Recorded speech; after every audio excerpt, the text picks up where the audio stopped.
Hey guys, how's it going? So, you may have noticed that I've been working on a bunch of guitars lately, and I've got a couple more coming.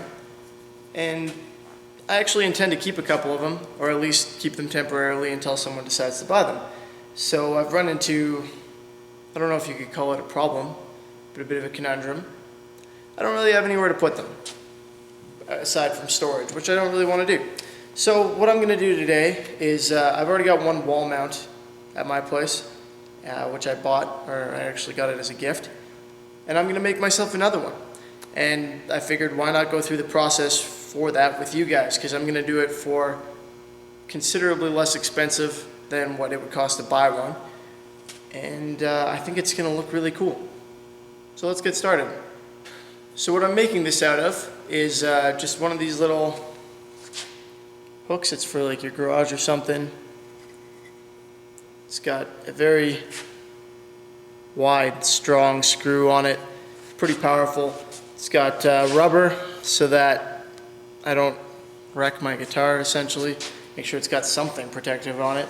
And I've already checked, and the head of a guitar, the headstock, fits nicely in this. Now, you might be thinking, why don't I just screw this right into the stud in my wall? Well, when you put something heavy on something like this, it puts a lot of downward pressure on it, right?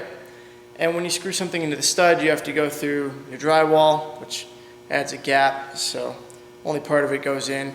And the studs for your walls actually aren't that hard. The wood that they use for them is nothing special, let's put it that way. So I didn't really think that that would be strong enough, and also it's not going to look awesome if I do that. So the next part of the plan, I say so a lot, sorry about that. What I'm going to do to rectify that situation is I'm going to use a piece of hardwood. What I've got here is a very nice piece of maple, just a small chunk. Doesn't take much. It's got some figuring in it, and I think it's going to look really nice when I'm done with it. So I'm going to mount this thing, there I go again with the so. I'm going to mount this thing in the middle of it. It's going to be a little shorter. I'm going to put this all the way through, pre-drill and everything. And then this is going to be attached to the stud with 2 screws. And that's going to make it a lot stronger. And having something fastening it up here in particular is going to reduce the chances of it ripping out of the wall. So this is going to be basically as strong as the ones that you buy from the store, if not more so. The plan here is I'm going to mark center on this, and then I'm going to mark 3 probably equidistant spots to drill.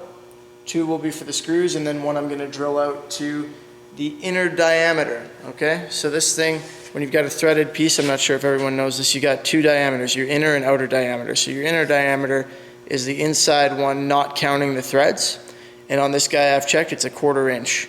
The outer diameter is outside the threads, and in this case not important. All of that is just going to be gripping, but I don't want to split my piece of wood, so I'm going to drill out that full 1/4 inch on my center, and then I'm going to drill smaller holes for the other 2 screws so that they grip this nicely on their way through.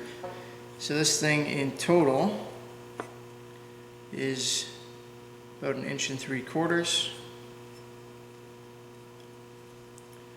Which means I want my mark to be at 7/8. Okay? Same down here. And double check that it's about the same width. Yep. And again, mark at 7/8. So let's make our center line. Now I'm going to use basically the full height of this thing, because I can't think of a good reason not to. Now the full height of this is going to be, by the time I'm done with it, about 8 inches. So I'm going to make my middle mark at 4. And that's where I'm going to drill my 1/4 inch hole. The other ones, it's nice to have them spaced out more so rather than less, if that makes sense. I'm going to make them 2.5 inches away from this on either side. So 6.5, 1.5. There we go.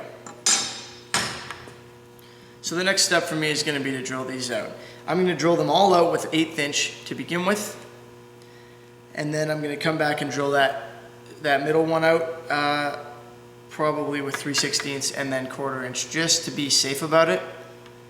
I'm assuming that everybody knows how to drill a hole, so I don't see the point in making the video longer with that. I'm gonna go do that, and I will be back. All right, so there we have our 2 countersunk holes and our 1/4 inch center hole. So what I'm gonna do is go ahead and put this through here, and then get rid of whatever sticks out the back. So I've selected this as my front side now. This thing is gonna be, it's a little bit of elbow grease required for this, but not too much. It's actually pretty easy to deal with. Might get a little tear out at the beginning because it's got nice big threads. Sorry, I was talking, I'm doing that off camera there. But yeah, this is just the kind of thing that you do by hand. You just grind it in there. You might need, you probably won't need someone's help. I'm sure you're all orders of magnitude stronger than I am, but you know, just in case. Don't hurt yourself. You know what? I'm gonna make this a little more interesting. So I got it partway screwed in. I really should have thought of this before. And that's good. That gets the threads marked out and everything. It feels like it's gonna be a real nice snug fit in there. But I only put it through partway. I don't wanna get it all the way through just yet because I'm gonna do some shaping to the surface of this, just a little bit, just to make it my own, so to speak.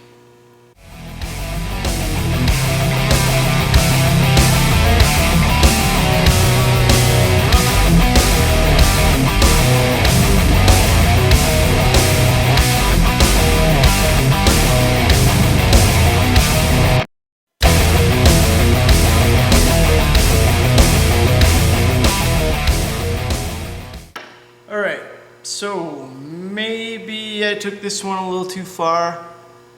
I wasn't sure what I was doing and ended up with something I didn't like a whole lot, and that's what caused me to make another one with routing in it.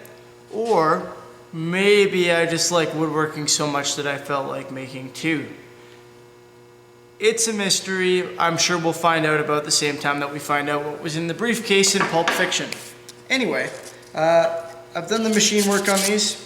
Now I'm gonna sand them by hand and just clean everything up. Might do a little bit of scraping with a razor blade or something. I've got some 120 grit right here. I'm gonna use this for the last bit of shaping. And then some 400 grit is what I'm gonna finish cleaning up with.